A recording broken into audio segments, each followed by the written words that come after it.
your way next.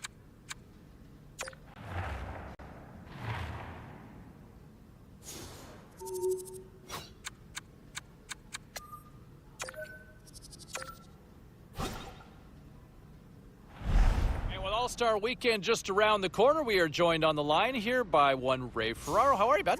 I'm good. Enjoying the time off. Yes, from me, right? Yes, Kind that of. too. Here we are, All-Star game coming up, and the Calder race is really kind of heating up, including one guy that a lot of people here locally have been enjoying watching so far. Yeah, and I think they can continue to think that there's a chance he's going to be in this final mix for the Calder. He's had a really good year, and now you're at a sample size where we have more games played than not, and he's not really slowed down at all. I think he's a legit Calder candidate. He has certainly got a vote in my eyes based on what I've seen so far. What about some of the other races that are happening? Let's take a look at the scoreboard and what went down tonight on the ice. The Golden Knights were looking to steal 2 against the Capitals. Washington terrorized their opponents. Where have we heard that before? And they pick up the win. The Hawks were on the road to take on the Avalanche. Chicago pressed on, always persevered, and they get the win. The Ducks took to the ice for a collision with the Bruins. Anaheim takes this one after coming up big in the shootout. We got to take a quick break, everybody, but we've got a lot more to get to. Stay with us.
Look, I want to bring it back to him for a second here because, look, it has been a little too long that we're having this conversation about a pointless streak. At some point, you got to contribute. And I know they've tried different things. I know he's been working on it in practice, but he is clearly snake-bitten out there. And I don't know what the answer is. You just simply got to ride it out. But it hurts the team. I mean, they look to him to contribute, and this is just not happening right now. That's got to be insanely frustrating, not just for him, but for his teammates, his coaching staff. I mean, they see it. They're seeing it right now. We're all seeing it from the stands and from the broadcast booth, for that matter. And that's one of the things that when you look at this team as a whole,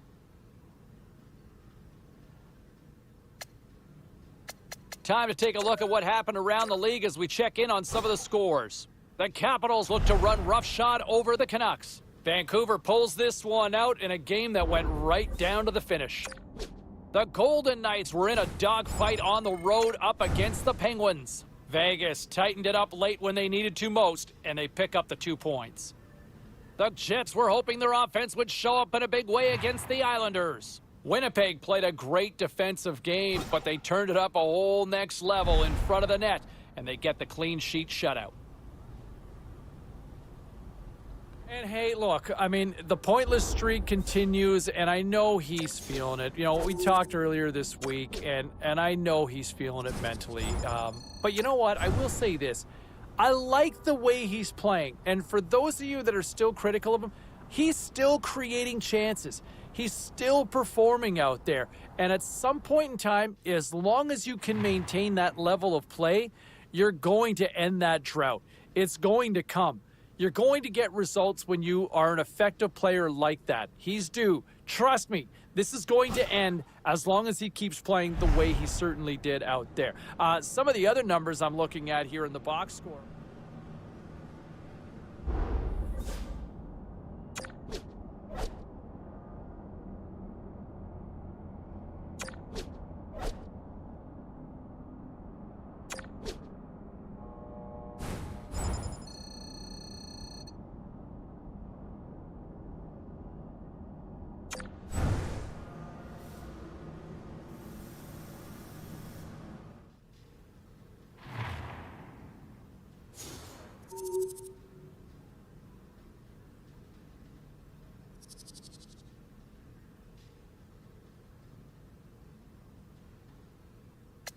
All right, lots of wild happenings on the ice tonight. Let's take a look at some of the scores of what went down.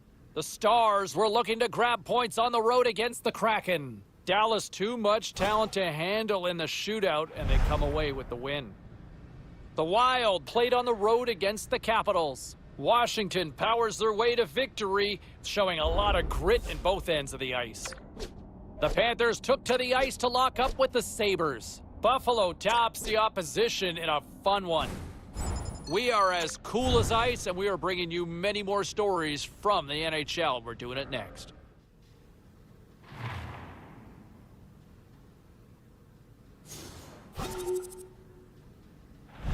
All right, we'll continue the conversation here with my broadcast partner, who is probably cringing because he probably thought he was done with me a couple of weeks ago, but welcome back. Not yet, eh?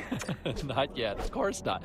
Hey, it's award season. I want to start with the Calder here because obviously here locally, a lot of people with skin in the game with the young man who really had a great season.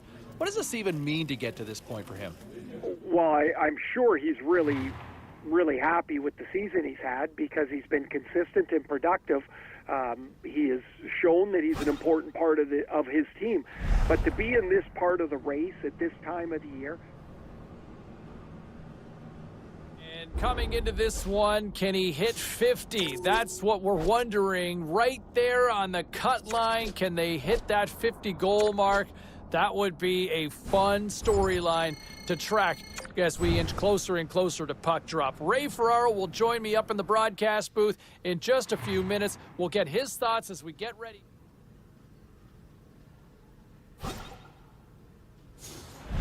Continuing our conversation with Ray Ferraro for just a couple more minutes here. You get a vote for the Calder, right? Yes, I do. And where are you leaning, can I ask? I think there's 2 or 3 guys now that I've narrowed my sights on, and okay.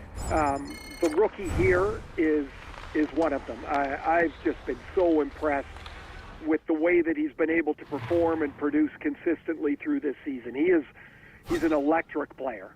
Well, it's how many times his name comes up when we're in the middle of a broadcast, right? Yeah, a pretty unscientific way to look at it, but it's true. I mean, there are games where I don't hear you say a player's name, and I'm like, man, that guy hasn't done anything. We hear him a lot. He's been an impactful player for them.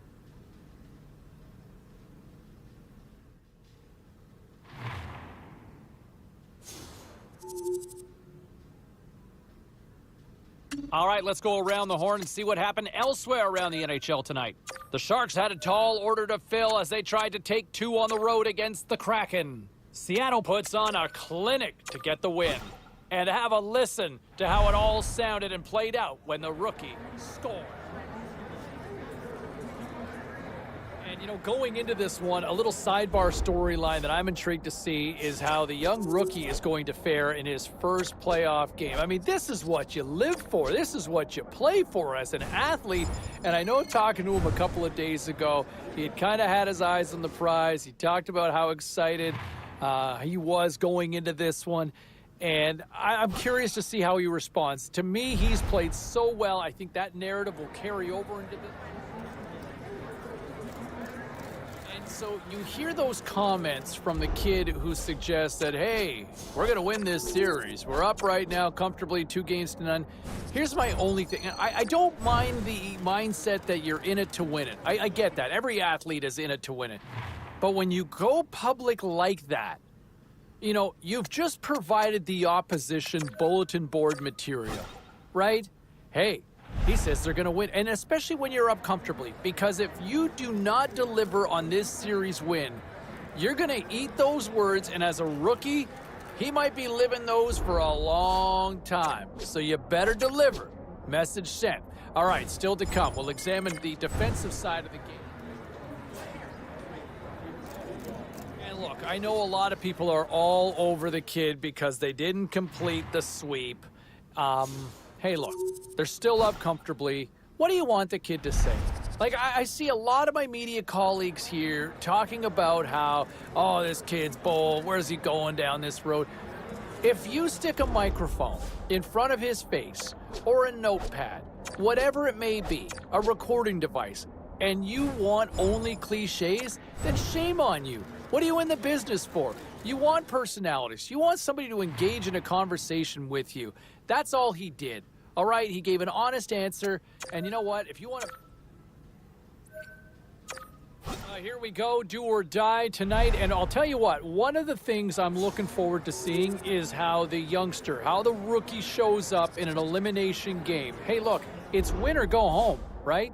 There is no tomorrow if you fail. So you got to leave everything out on the ice in this particular moment. And I wonder, we can talk about this and share all those narratives, but until you can actually be on the ice and experience it, you don't know what. Well, they live to fight another day. What a performance by the team, and in particular, how about the kid who really showed up in a big way? I'll tell you what a statement in terms of management and the coaching staff, in terms of what they can see and what they can trust and expect from a kid who can play clutch like that when your back's against the wall. Loved his effort, loved the tenacity out there at both ends of the ice. He was a total difference maker. Here we go, Stanley Cup Finals just around the corner, and here's what I wonder. How does the kid show up in this, right? I mean, it's his first Stanley Cup game looming. He's been so good up to this point.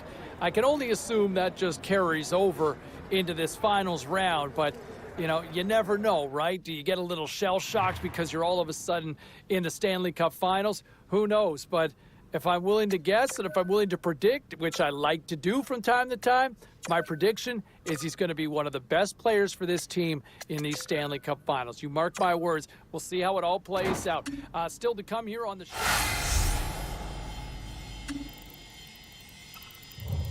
A lot of scuttlebutt on social media. I want to talk about this here now, but you go back to that article from earlier this week, and he's coming off this cup win, and I don't know if it's still the euphoria and that positive energy in his mind, but why are you already promising multiple cup wins? I get you like your team, but you're putting that on yourself, right? You're putting that added pressure. He already showed he can handle the pressure in the Stanley Cup playoffs winning, but why would you do that now?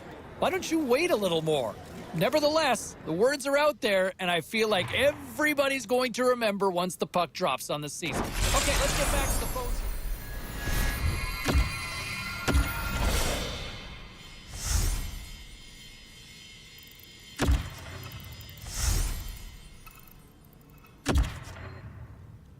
Welcome back to the show, everybody. Alongside Ray Ferraro, I'm James Cybulski. Ray, obviously, on the phone. I got to be the one in studio. How are you? I'm doing good. So award season is in the books, and the hometown kid, a lot of people excited over the fact that the young man